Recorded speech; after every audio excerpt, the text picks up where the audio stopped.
In my town, there's an unsettling urban legend about a creature called Marakabu, the Smiling Man.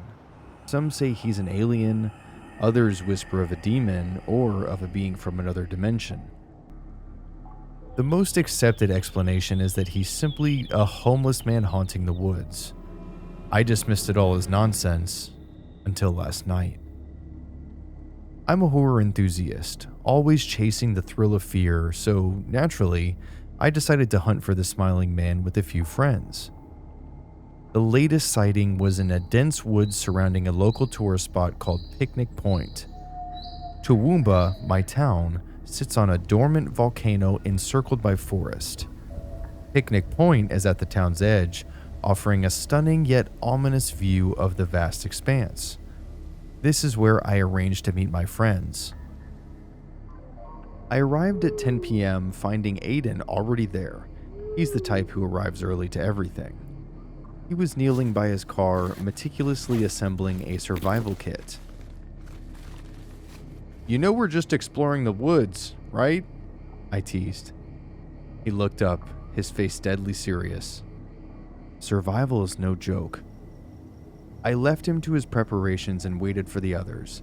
They showed up together a few minutes later. "Ready to find some ghosts?" Kyle grinned, trying to mask his nervousness. We chatted for a while, a false bravado hanging in the air as Aiden finished his meticulous preparations. Finally, we set off, our path lit by flickering torchlight. The main trail was uneventful, an eerie silence accompanying every step. I suggested going off trail, but Aiden reminded me of the steep descent. "Maybe we should just head back," Aiden muttered, spraying more bug repellent on his arms. I was about to agree when a sudden rustling ahead froze us in place. My torchlight darted forward, catching something as it scampered up a nearby tree. I signaled to my friends and pointed. Something sat on a branch, hidden among the leaves. It shifted, revealing a possum. I exhaled sharply and my tension eased. Just as we began to relax, something crashed through the underbrush before us. I jumped, dropping my torch. In the dim moonlight, I saw a vague shape. I quickly retrieved my torch and shone it towards the figure. It resembled a man, but his limbs were grotesquely elongated. His face was ghastly pale, the skin stretched taut, giving it a smooth, unnatural appearance. His eyes were enormous, and his smile, it was horrid. He had a wide grin that seemed to split his face in two. We stood there, paralyzed by fear. I fumbled for my phone, intending to press record, but just before I could, it moved. It began sprinting towards us with an unnatural speed, and the only thing I could think to do was run. And we all did. We ran through the woods as the branches whipped against our skin. I could feel my heart pounding in my ears, even as I heard Aiden's panicked cries.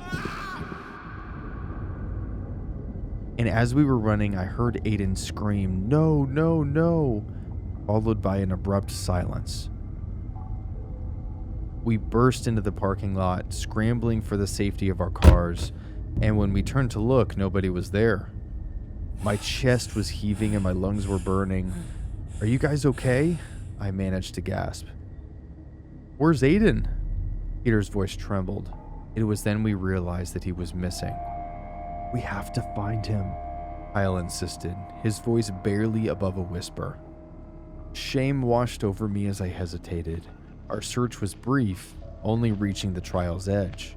After an hour of futile attempts to reach Aiden's phone, we finally called the police.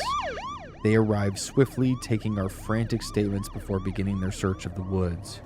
At the station, they treated us like lunatics. It was very evident that they were skeptical about the story we gave them, and eventually they sent us home. I tried my best to sleep that night, but I couldn't because I was plagued by guilt and fear. This morning, after a restless night, I called the station. They still hadn't found any trace of Aiden. The blame weighed heavily on me because it had been my idea to go looking for this thing in the first place, and the image of that twisted, grinning face haunts me, a nightmare I'll never forget. As I lay in bed, unable to shake the terror of that night, a chilling thought crept into my mind. What if Maracaibo wasn't just a ghost story? The legend spoke of a convict hanged for his crimes, whose vengeful spirit roamed the woods. They said he would lure unsuspecting victims with his unnaturally wide grin, a grin that stretched so far it seemed to tear his face apart, revealing rows of sharp, yellowed teeth. The more I thought about it, the more it made sense. Aiden's disappearance, the eerie stillness of the woods, the grotesque figures we had seen, it all fit. As dawn broke, I decided to delve deeper into the town's history. I visited the local library, searching through all the old records of newspaper clippings. I found an article from the 1800s about a man named Jonathan Mara, a notorious criminal who had been hanged for his heinous crimes. The townsfolk believed his spirit lingered, seeking revenge on the living. The article mentioned sightings of a grinning man in the woods, describing him in chilling detail. It was the same figure that we had seen that night.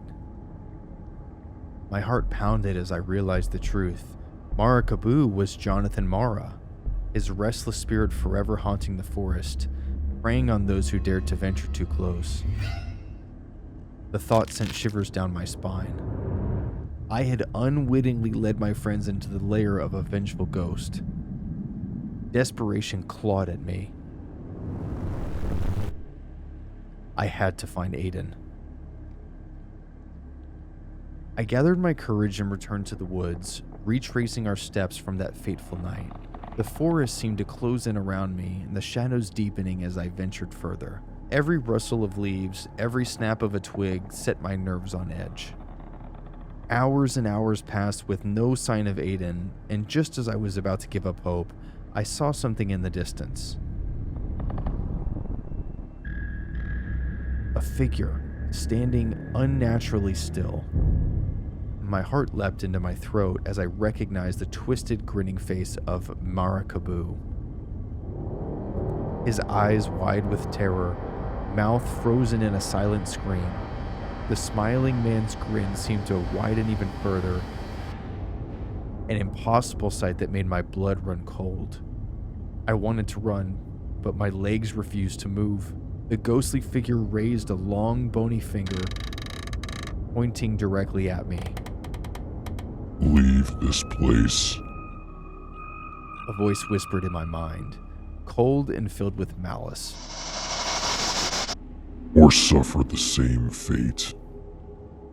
I stumbled backward, my heart racing, and fled the forest without looking back. I knew that Aiden was lost to us, claimed by the vengeful spirit of Jonathan Mara. The smiling man was real, and he would haunt my nightmares forever.